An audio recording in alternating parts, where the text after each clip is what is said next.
noches, hermanos. Pues soy Ricardo Valadez. En alguna ocasión he podido compartirles. Paco siempre me hace favor de presentarme con mucho cariño, mucho amor, y se agradece. Es un gusto, una bendición poder estar con ustedes y poder tener la posibilidad de compartir lo que el Señor fue poniendo en mi corazón esta semana. Agradezco siempre la invitación del pastor Víctor, y pues que el Señor obre a través de su palabra y de su Santo Espíritu para su gloria y su honra, y que sea de edificación, bendición para cada uno de ustedes. Ese es el principal propósito de esta noche, el que yo pueda estar aquí.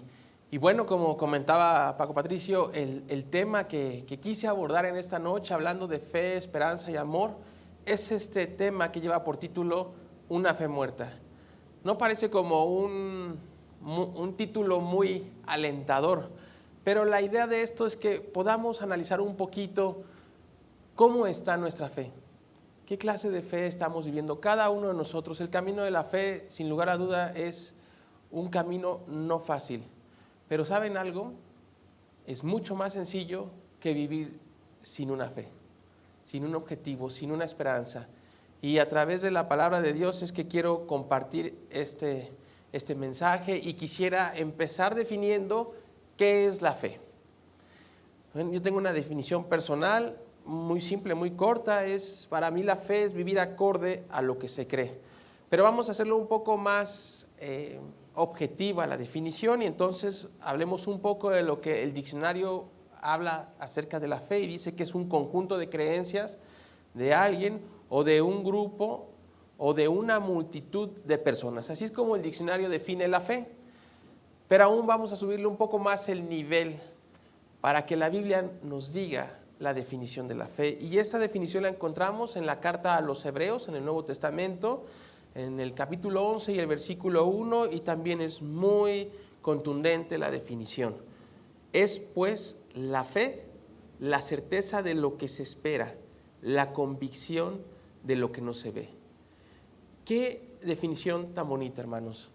De verdad es que cuando meditaba acerca de lo que la fe significa, al decir certeza de lo que se espera, saben, podemos tener certeza en muchas cosas, pero habitualmente como seres humanos estamos acostumbrados a fundamentar nuestra certeza en algo que podemos ver, en algo que podemos palpar, en algo que quizá podemos entender. Y hay muchas cosas que suceden en la vida que ni podemos ver, ni podemos palpar, y en muchas ocasiones tampoco podemos entender. Pero es cuando la fe sale a flote. También esa parte donde dice la convicción de lo que no se ve, la certeza de lo que se espera y la convicción de lo que no se ve. Es tan profunda la definición al considerar que realmente tener una certeza o una convicción en algo que no podemos ver o que no podemos tener ahí donde quisiéramos tenerla, donde quisiéramos tener una cuestión segura. ¿Cuántas veces no estamos viviendo buscando la seguridad, la estabilidad? Y en muchas ocasiones la vida no es así. Y todos vivimos por fe, esa es la realidad. No me refiero a que todos tengamos una creencia religiosa, en realidad no. Pero todas las personas nos movemos en alguna creencia. Hay quien cree o tiene fe en sí mismo y vive la vida considerando que todo es resultado de su esfuerzo, de sus anhelos, de su disciplina, y bueno, seguramente hay parte de eso, ¿no? Hay quienes tienen fe en una persona en particular, ahorita que está en boga, un político, un partido político. Hay gente que su creencia está fundamentada en algo así. Hay quienes que tienen fe en una religión, en una serie de prácticas. Hay quienes tienen fe en la ciencia. Sin duda todos creemos algo, pero es aún más complejo. Todos vivimos por fe. Y les voy a poner un ejemplo relativamente sencillo. Fíjense que la semana, estando con mis alumnos en la universidad, hablábamos acerca de este punto y estábamos hablando de un tratamiento específico de una enfermedad donde no se podía poner tan de acuerdo toda la bibliografía que existía, y les hablé acerca de mi experiencia personal y les decía, realmente si mis colegas me escucharan enseñando acerca de mi experiencia, me abofetearían, porque la tendencia de la medicina actual es actuar, hacer medicina basada en evidencia. Eso es como le llaman actualmente eso. Y la experiencia ya no cuenta tanto, es lo que dicen los estudios, es lo que dice la estadística. Y yo les ponía un ejemplo acerca de dos puntos de vista que están ahorita en pugna, que ustedes lo ven en redes sociales, se van a dar cuenta. Y está por un lado los terraplanistas y está por otro lado los que creen que la Tierra es redonda, ¿no? Realmente cuando uno se pone a analizar las posturas de cada uno de los dos puntos de vista, suenan convincentes, ¿sabes? Suenan lógicas, parecen tener un fundamento. Y yo les preguntaba a mis alumnos, ¿alguno de ustedes ha visto que la Tierra es redonda? ¿Han podido salir de este planeta y visualizar como los astronautas y decir, mira, ahí está la redondez, tal cual como nos la enseñaron desde la primaria, ¿no? Es redonda. ¿Alguno de ustedes, de los que se aseguran, incluso se burlan de los terraplanistas, entienden todos esos cálculos matemáticos para determinar que la Tierra es redonda? Todos me dijeron que no. Entonces, ¿a qué voy con esto? No soy terraplanista, aclaro. Lo que quiero decir es que hay puntos de vista de los cuales no tenemos las pruebas nosotros para decir que son así.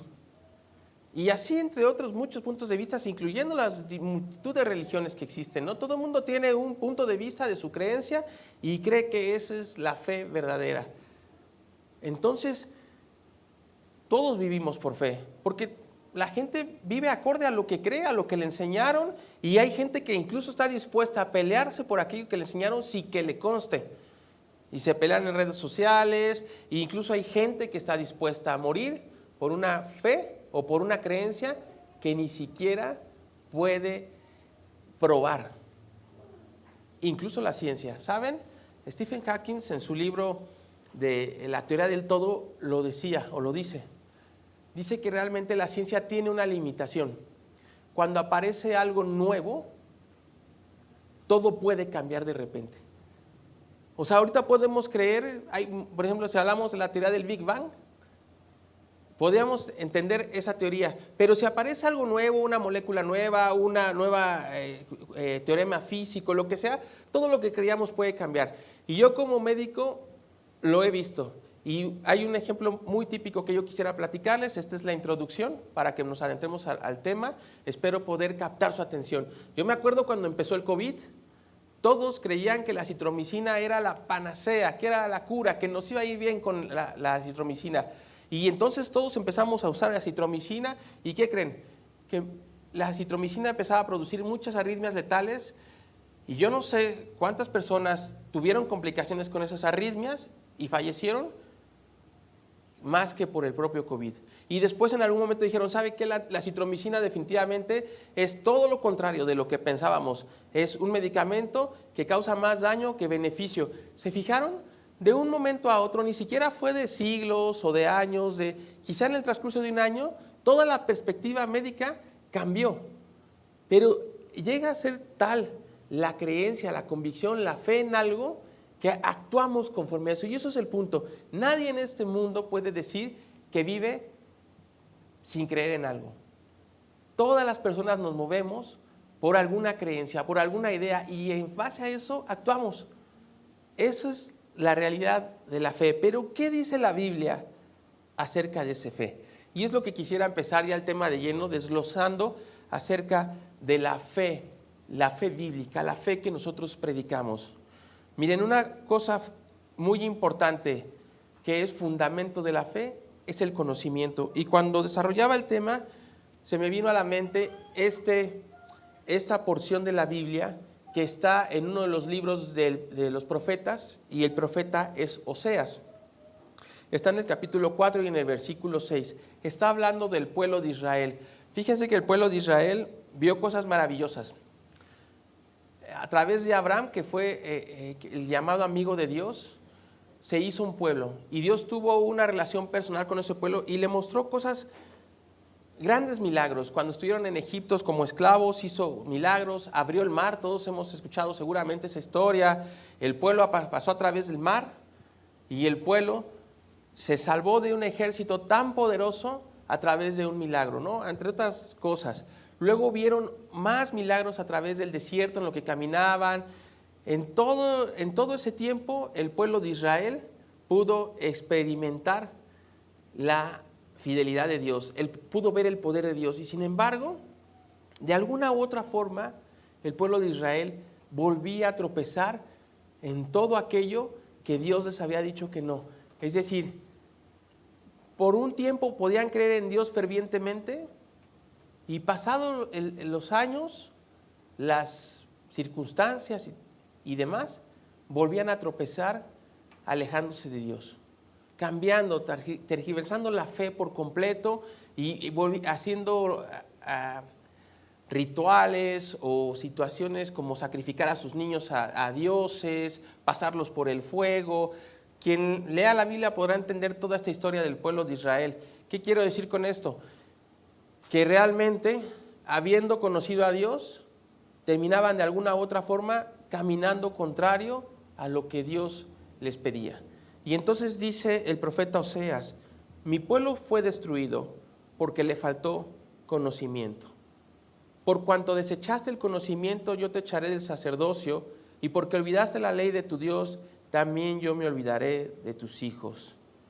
El Señor lo único que les pedía al pueblo de Israel es que lo escuchara, que le creyera y que viviera acorde a lo que Dios pedía. Eso era lo que Dios le pedía al pueblo de Israel. Sin embargo, ¿cómo fueron pasando las cosas? Que el pueblo se fue olvidando de todo esto y dejó de buscar a Dios, dejó de buscar todo ese conocimiento que en el transcurso de la historia de ese pueblo se había logrado. Incluso en los mandamientos y los mandatos de Dios a través de su pueblo, prácticamente decía que tenías que enseñarle todo lo que Él había hecho y le había dicho a tus hijos y a los hijos de tus hijos y los hijos. Y la idea era poder que todos y cada uno de ellos recordaran a ese Dios maravilloso que había hecho tantas cosas. Pero tal parece que conforme pasaba el tiempo, olvidaban todo eso y caminaban de manera contraria. Entonces, para poder fundamentar la fe, necesitamos conocer a Dios. Y aquí hay un punto álgido. Mucha gente dice creer en Dios, pero no conoce a Dios. Mucha gente practica una religión, sea cual sea, que se supone se fundamenta en la Biblia y ni siquiera hojean su Biblia. Ni siquiera saben lo que la Biblia dice acerca de ese Dios. Basan toda su creencia en la enseñanza de alguien que está enfrente, basan toda su creencia en tradiciones y realmente no se cuestionan si lo que hacen está bien o está mal. Así me lo enseñaron. Pero si alguien habla o contradice un poco la creencia que ellos tienen, se puede poner las cuestiones peligrosas. De hecho, hay quien dice que los temas que nunca se deben tocar en la vida es religión, política y fútbol. Y la verdad es que mucha gente defiende creencias que ni siquiera sabe o entiende por qué las hace. No conocen a Dios muchas personas. Es más, todavía mucho más impresionante, hay gente que dice que la Biblia no es la palabra de Dios o que continuamente está desacreditando a la Biblia y ni siquiera se han dado un tiempo para leer al menos una vez la Biblia. Simplemente ciertos versículos o algo que no les cuadra y pueden descalificar toda la Biblia y decir que eso lo escribieron los hombres, que eso no es palabra de Dios. ¿Ustedes creen que sea lógico que alguien pueda descalificar algo sin conocerlo? Pero se hace continuamente. ¿Y saben qué es lo más triste? Que mucha gente en ese tipo de premisas o en ese tipo de pensamiento o de discurso se refugia. Porque a la gente no le interesa, a muchas personas no les interesa tener una relación con Dios ni conocer a Dios, porque eso implica compromiso. Porque conocer a Dios nos lleva a un lugar donde quizá no sea cómodo. Y entonces lo más fácil es desacreditar y deslindarse de todo tipo de fe en Dios para poder vivir como uno quiera vivir. Porque en general a los seres humanos no nos gusta rendirle cuentas a nadie. Y es mucho más cómodo y más sencillo pensar que no hay alguien que está viendo todo lo que sucede, pensar que no hay alguien que conoce nuestro corazón, pensar que no hay alguien que nos va a juzgar. Y eso es como quitarse una losa de encima. Sin embargo, eso no quiere decir que porque uno no lo considere o no lo piense o no lo crea, no vaya a suceder. Entonces, el fundamento de la fe es el conocimiento. ¿Quieres fundamentar lo que crees? Conoce lo que estás creyendo, pregúntate, ve más allá, fundamenta lo que crees. Y cuando hablamos de Dios, conocer a Dios implica tener una relación personal con Dios. Conocer a Dios es buscarle de todo corazón. Dice también la palabra de Dios que Dios es galardonador de aquellos que le buscan, que verdaderamente están dispuestos a buscarle y a preguntarse, a conocer. Muchos de los textos bíblicos hablan acerca de eso, de esa necesidad de conocer a Dios como fundamento de la fe. Pero no todo es estar ahí, en conocer. ¿Saben? Ahora voy a pasar a otro tipo de personas. Están los que desacreditan la Biblia, los que dicen conocer a Dios y no tienen una relación personal, que ni siquiera se adentran a lo que dice la palabra de Dios, que viven ahí en una creencia a conveniencia, a un Dios que les acomode a su estilo de vida y creen que eso es suficiente. Pero hay otros que conociendo a Dios, conociendo la Biblia, se quedan ahí, en el mero conocimiento.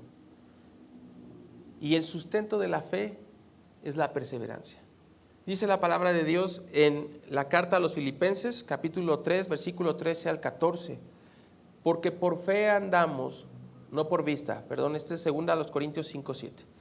Es decir, los que en algún momento decidimos cuestionarnos, preguntarnos, buscar y decir, ¿qué dice la Biblia acerca de eso? ¿Es verdad? ¿Estoy haciendo lo correcto?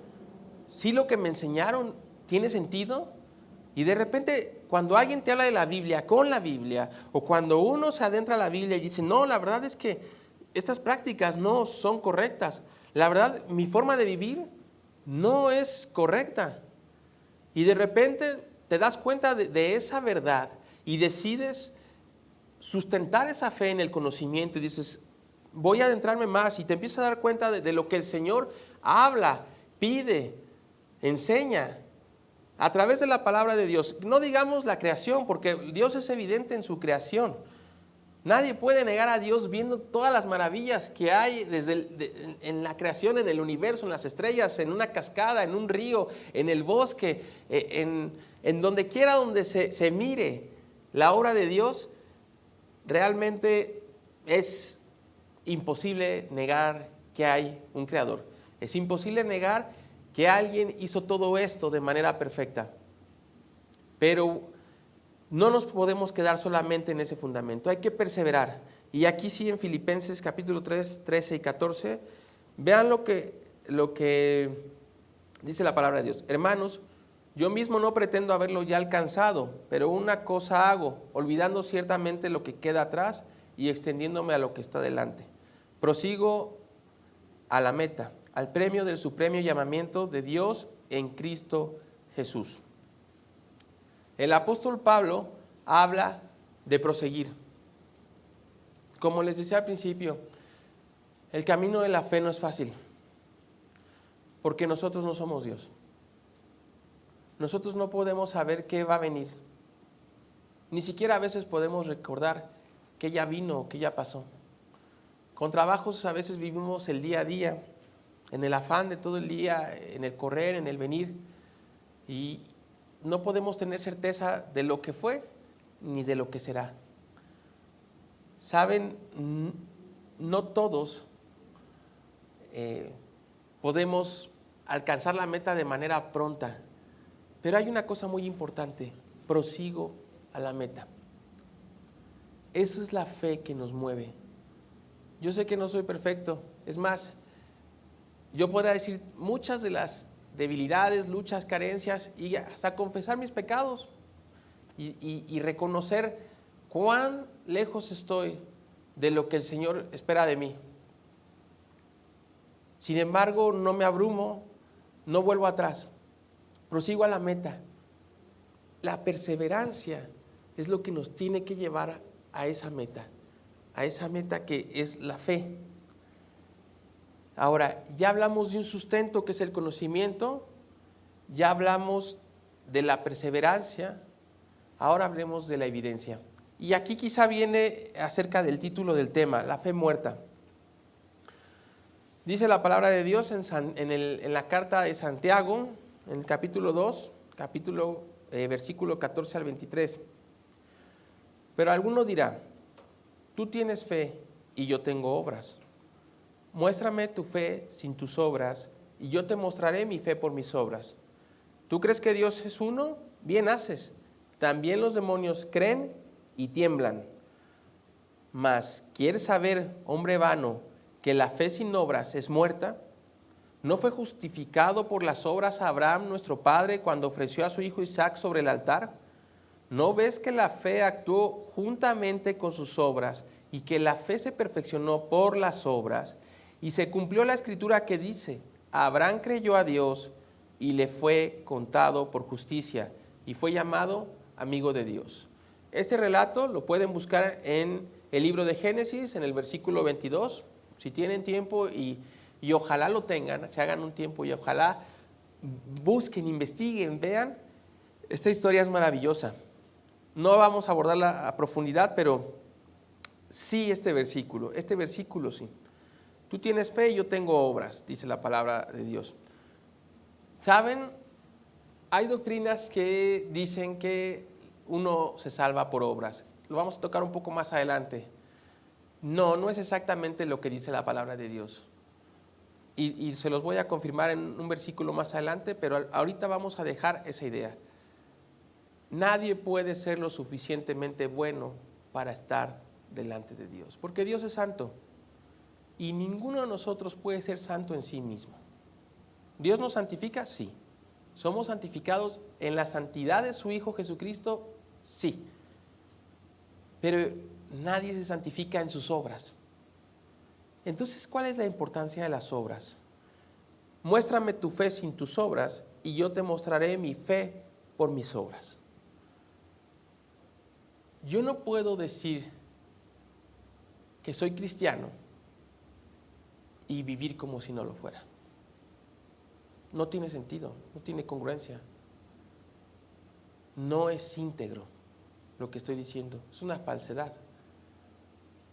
Como aquel narcotraficante que va al templo y puede dejar mucho dinero para la religión a la que pertenezca y pensar que eso lo hace merecedor del cielo o eso lo hace bueno. En realidad así no funciona, tiene que haber congruencia en una cosa y otra. Y eso es lo que estamos llamados los cristianos. Y algo muy importante, ¿tú crees que Dios es uno? Bien haces. También los demonios creen y tiemblan. Imagínense esto, los demonios creen. ¿Lo habían pensado alguna vez así? ¿Cuánta gente no dice que cree en Dios? Y las vidas que llevan no tienen nada que ver con Dios. Las prácticas que hacen, aún religiosas, no tienen nada que ver con Dios. Los mismos demonios que no tienen nada que ver con Dios, dice la Biblia que creen. ¿A qué voy con esto? Que creer no basta. Creer solo es un conocimiento intelectual. Creer es solo, sí, pues debe haber un Dios, ¿no? Es obvio. Las obras de Dios son manifiestas, ¿no? Pero eso no significa que tengamos fe. Mas ¿quieres saber, hombre vano, que la fe sin obras es fe muerta? Y da el ejemplo de Abraham. ¿No fue justificado por las obras Abraham nuestro padre cuando ofreció a su hijo Isaac sobre el altar? Voy a hacer un breve resumen de esta historia. Abraham anhela tener un hijo con su esposa y Dios se lo promete. Pero ¿saben qué? Como todos los seres humanos, a veces quisiéramos que las cosas llegaran lo más pronto que se pueda, ¿no? Tener esa certidumbre lo más pronto. Decía alguien que la incertidumbre es una de las cosas más feas con las que se puede vivir. Y efectivamente, el no saber qué va a pasar, y eso seguramente causa una molestia, un disconfort, una incomodidad. Cuando no sabemos qué va a pasar, yo creo que todos nos hemos sentido así en alguna situación. Que estamos viviendo algo y no sabemos qué va a pasar, ¿cómo nos sentimos? Realmente es desgastante estar así. Abraham estuvo así por muchos años, tantos años que envejeció hasta el punto donde, humanamente hablando, era imposible que él y su esposa pudieran tener un hijo. Pero ¿saben qué? Abraham creyó. Y su vida giraba en torno a lo que creía. Tan es así que cuando por fin llega su hijo, al que tantos años esperó, Dios le pide que lo sacrifique para él. Si Abraham no hubiera tenido fe, no hubiera hecho eso. Tomó a su hijo, lo llevó para ser sacrificado, llevaba todo lo necesario, todos los elementos, lo ató. Yo siempre que leo esa historia me genera tanta impresión. Yo tengo 2 pequeñas. Imagínense que Dios me pidiera sacrificar a mi primogénita, a mi Euni, y llevarla. Y saben que todavía el hijo Isaac le pregunta a Abraham: Padre, veo la leña, veo al fuego, pero ¿dónde está el cordero? Yo no sé qué sintió Abraham cuando escuchó a su hijo preguntar eso, cuando él sabía que su hijo iba a ser sacrificado. Dice el relato en Génesis que aún Abraham levantó el cuchillo y fue cuando Dios lo detiene. Y le dice: por cuanto no me negaste a tu hijo, prácticamente la promesa siguió adelante a través de Abraham. Y dice la Biblia que en él fuimos bendecidos todas las familias de la tierra. Y a esto se refiere a que a través del pueblo judío vendría nuestro Señor Jesucristo, que es la salvación para cada uno de nosotros, para todas las personas en este planeta. Imagínense qué grado de fe. Por eso Abraham es llamado el padre de la fe. Yo no sé cómo hubiera reaccionado. Veo a Abraham y digo, de verdad que ese hombre confiaba plenamente en Dios. Porque sabe que seguramente él creía que el Señor podía devolverle a su hijo aún si lo sacrificaba. Y si no era su hijo, podía darle a otro hijo, pero que Dios le iba a cumplir la promesa. Cuando le creemos a Dios, nuestras vidas toman un efecto más profundo. Saben, la fe no le beneficia a Dios, nuestra fe no le beneficia a Dios. Dios no está esperando que le creamos para que Él se sienta magnánimo, se sienta bien. Sí, reconocen que soy Dios. Qué bueno que tienen fe. Yo no estoy seguro que no es así, porque la Biblia en ningún momento da una evidencia así. ¿Saben a quién le sirve la fe? A usted, a mí. El vivir por fe le da sentido y propósito a lo que somos, a lo que hacemos, a lo que tenemos. Todo tiene que ver con la fe.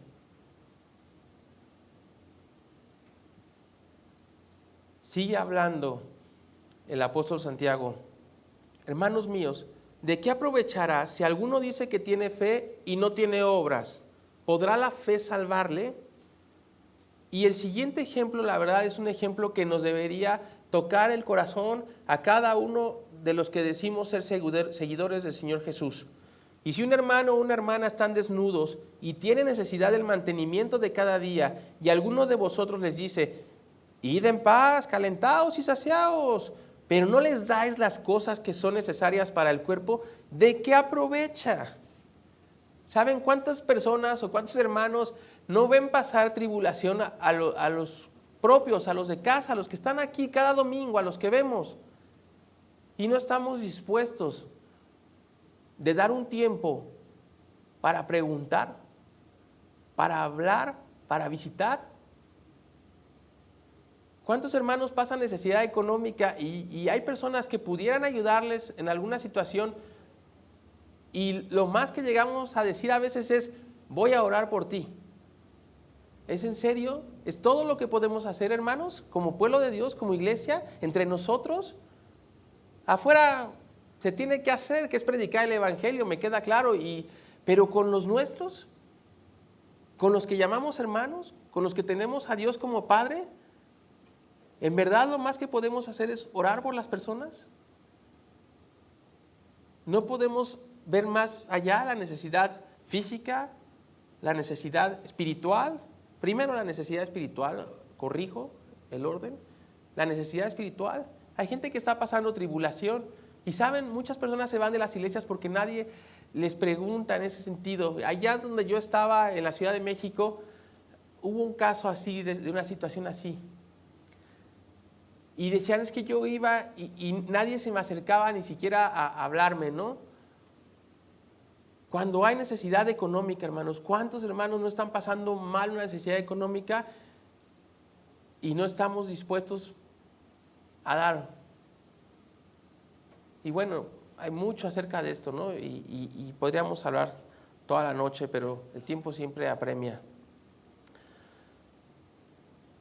Hay que ver la necesidad, porque el Señor Jesucristo resumió toda la ley y los profetas en 2 cosas. Amarás al Señor tu Dios con todo tu corazón, con toda tu mente y con toda tu alma, y amarás a tu prójimo como a ti mismo. En esto se cumple toda la ley y los profetas. Es decir, todo lo que la Biblia dice que tenemos que hacer, lo hacemos si obedecemos estos 2 puntos. Así también la fe, si no tiene obras, es muerta en sí misma. Tenemos que ser eso. Al mundo que no conoce de Dios, ¿cuántas veces no hemos alejado a las personas por no ser lo que decimos ser? Y se jactan las personas afuera diciendo, ¿no se supone que es cristiano? Pero si es cristiano, hace lo mismo que nosotros. Es más, hay gente que hace peores cosas que nosotros. Esa es la evidencia de nuestra fe. Es duro, hermanos, para todos, porque no estoy hablando porque yo lo sea, lo más mínimo. Yo trabajo en el IMSS en la noche, en turno nocturno. Llego molido de mi día de trabajo habitual. Saben, a veces ya no quiero ver más personas enfermas, me confieso. A veces quizá mi trato no es el más amable porque son las 3 de la mañana y ya no aguanto el sueño. Y lo que me ha ayudado a sostenerme es recordar la palabra de Dios que dice que hagamos las cosas como para Jesús. Yo creo que sería una buena máxima que tendríamos que reflexionar cada uno de nosotros. Cuando estamos a punto de hacer algo que no está correcto, es decir, vamos a hacerlo como si fuera para Jesús, en lo que sea que hagamos. Yo estoy dando el ejemplo de mi profesión, pero seguramente en todas las demás profesiones siempre hay una forma en que podemos ayudar a otro. ¿Saben? Una sonrisa amable en un lugar donde están atendiendo cambia todo el panorama. Una voz suave en una situación donde tú estás atareado y no sabes cómo resolver y alguien te orienta, te puede cambiar el día. Esos pequeños detalles que podemos tener y hacer son el reflejo de nuestra fe. No se trata de hacer grandes cosas. No se trata de salir a las calles del centro y hablar del Señor Jesús y traer pancartas y estar condenando a los que creen en una cosa y a otros y creer que estamos haciendo las cosas como para Dios. Se trata de vivir una vida cotidiana de manera cordial, amable, viendo por nuestro prójimo, en las necesidades de nuestro prójimo, en las necesidades de nuestros hermanos. Eso es la evidencia de nuestra fe. No quisiera pasar sin tocar otro punto. A mí en lo personal me genera mucho conflicto el oír que hay hermanos que están pasando por depresión. Yo creo que la depresión efectivamente es dura, tiene un sustento químico hasta en el cerebro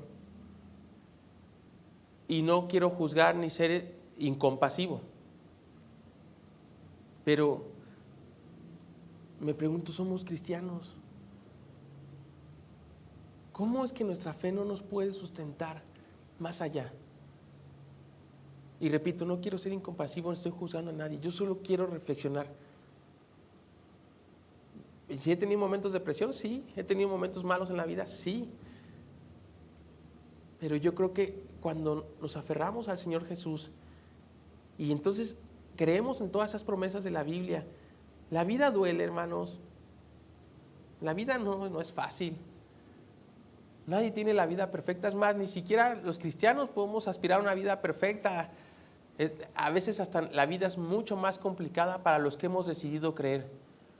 Pero esa fe es la que nos lleva más allá. La fe es la que, a pesar de tropezar, y tropezar feo, porque a veces tropezamos estrepitosamente, pero no es quedarse en el suelo, porque sabes que la fe nos levanta. Decimos, estoy realmente adolorido, estoy realmente cansado, a veces estoy dispuesto a ya no seguir. Las luchas llegan a ser así. Pero cuando seguimos y decimos, me sacudo, me levanto y por fe sigo adelante, entonces encontramos la respuesta. La fe muerta es solo creer sin evidencia, lo que decíamos, el conocimiento, ¿no? Es como la gente cree. Tú le das evidencia. ¿Por qué mucha gente dice que no cree en Dios? Porque no lo ve, porque no lo oye. Necesitan evidencia, ¿no? ¿Saben qué? Yo sí oigo a Dios. Y muchos de los que estamos aquí oímos a Dios y lo oímos claramente y lo oímos cada mañana. Y cuando salgo a correr al cerro con mi perra todas las mañanas, lo veo en el sol que se levanta, lo veo en el susurro del viento que me refresca, lo veo en los pájaros que cantan, las parvadas que vuelan, el cactus que florece, la hierba seca que reverdece. Lo veo, es tangible Dios. Y cuando sé que algo no lo estoy haciendo bien y que eso no es lo correcto, lo oigo claramente. Nadie puede negar que Dios no es tangible para cada uno de nosotros. Lo creas o no lo creas, lo entiendas o no lo entiendas. Y así nos pasa, porque a veces no entendemos a Dios en muchas cosas. Pero no se trata de entender, hermanos. Se trata de seguir. Porque los pensamientos de Dios no son nuestros pensamientos, dice la Biblia, son mucho más altos. No podríamos nunca entenderlo. ¿Y saben por qué? Porque Dios ve todo. Él ya vio el final de nuestras vidas. Él ya vio el comienzo de nuestras vidas desde antes de ser concebidos. Él ya sabe cómo va a terminar toda la historia. Él ya sabe que este momento de tribulación va a acabar, porque todo en la vida, bueno o malo, pasa. Pero el Señor está ahí, Él no pasa, su palabra no pasa, dice la Biblia. Eso fue lo que nos dijo Jesús. Sigue ahí por siempre y eso es lo que nos sustenta, eso es lo que nos anima, eso es lo que nos tiene que hacer levantarnos y decir, sí, quizás estoy pasando en un mal momento. Yo no lo sé si estás pasando un mal momento. Yo no sé si estás en una crisis de fe. Yo no sé si realmente físicamente estás enfermo y estás en una situación de dolor, de angustia, de incertidumbre, pero lo que sí sé es que Dios está con nosotros. Lo que sí sé es que si nosotros estamos dispuestos a seguir a Dios y seguir a Dios, seguramente encontraremos la respuesta. La fe muerta tiene como fin la muerte, nunca genera vida. El creer, el decir creer, pero no sustentar lo que creemos, no trae nada bueno, hermanos. Ni para nuestras vidas, ni para la vida de nadie más. Yo puedo decir que soy cristiano y tener un desorden en mi matrimonio, o con mi familia, o en mi trabajo, o mal testimonio. Eso no genera vida. Esa fe muerta es como esa tumba que está ahí en la diapositiva, con una bonita cruz, que en muchos lugares se relaciona con el cristianismo, pero ahí cubierta de losa y hundida 2 o 3 metros tierra abajo. Esa fe no funciona para nada. Pero la fe viva, sí. Y Él os dio vida a vosotros cuando estabais muertos en vuestros delitos y pecados, en los cuales anduvisteis en otro tiempo siguiendo la corriente de este mundo, conforme el príncipe de la potestad del aire, el espíritu que ahora opera en los hijos de desobediencia. Efesios 2, capítulo 2, versículo 1 y 2. Es decir, nadie puede jactarse de que ha tenido una vida limpia y perfecta, ¿eh? No hay nadie. Y incluso los cristianos salimos de una vida desastrosa en muchas de las veces. Una vida donde estábamos muertos en vuestros delitos y pecados, esclavos del pecado, haciendo las cosas por hacerlas, sin entenderlas, buscando la satisfacción, tratando de llenar unos vacíos que nunca pudimos llenar. Entonces, hermanos, dice, porque por gracia sois salvos por medio de la fe, y esto no de vosotros, pues es don de Dios, no por obras para que nadie se gloríe, porque somos hechura suya, creados en Cristo Jesús para buenas obras, las cuales Dios preparó de antemano para que anduviésemos en ellas. Ahí está el poder de las obras, el darle gloria y honra a nuestro Dios, a quien decimos creer y seguir. Pero no solo eso, sino que traiga bendición, edificación, salvación al resto de las personas, no por obras. Nadie puede gloriar diciendo que es lo suficientemente bueno para estar delante de Dios, sino por medio de la fe. ¿Ok? Dice, por medio de la fe, y esto no es de vosotros, es de Dios. Aún la fe que nosotros podríamos llegar a tener no viene de nosotros, viene de Dios. Y las obras solo es lo que manifiesta esa fe. El fin último de la fe, no nos faltará nada. Hermanos míos, tened por sumo gozo cuando os halléis en diversas pruebas, sabiendo que la prueba de vuestra fe produce paciencia, mas tenga la paciencia su obra completa para que seáis perfectos y cabales sin que os falte cosa alguna. Si nosotros estamos dispuestos a vivir en fe, en esa fe viva, en esa fe que se sustenta en ese conocimiento, en esa fe que se fortalece en una perseverancia, en esa fe que es manifiesta en nuestras obras, entonces no nos va a faltar nada. No importa qué pase, no importa qué venga, siempre vamos a estar ahí, de pie, con la cara en alto, en paz con nuestro Creador, en paz con nosotros mismos, en paz con el resto de la gente, plenos. No nos falta nada en Dios, hermanos, nada. No vivamos conforme a expectativas. El Señor no es un genio de la lámpara maravillosa. El Señor no cumple caprichos. El Señor no nos da siempre lo que queremos, pero el Señor nos da lo necesario y lo suficiente para que podamos llevar vidas donde estemos plenos. Hermanos, el principio de la fe es la relación con Dios. La invitación en esta noche es, si alguna vez, esta es la primera vez que escuchas o has estado escuchando, pero no has entendido a ciencia cierta qué es el cristianismo, simplemente es establecer una relación personal con Dios. Eso es todo. Y para hacerlo hay que buscar a Dios, seguir a Dios y esperar en Dios, hermanos. Les invito a que oremos.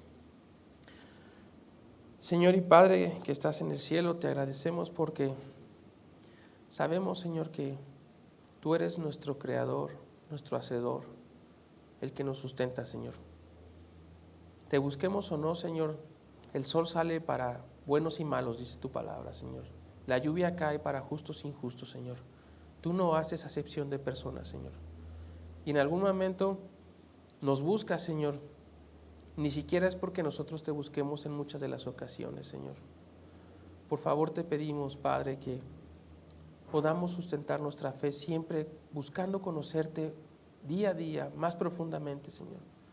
Buscamos fortalecer nuestra fe, Señor, perseverando día a día, Señor, tomando nuestra cruz, siguiéndote, Señor, despojándonos de todo peso y del pecado y corriendo con paciencia la carrera que nos queda por delante, Señor.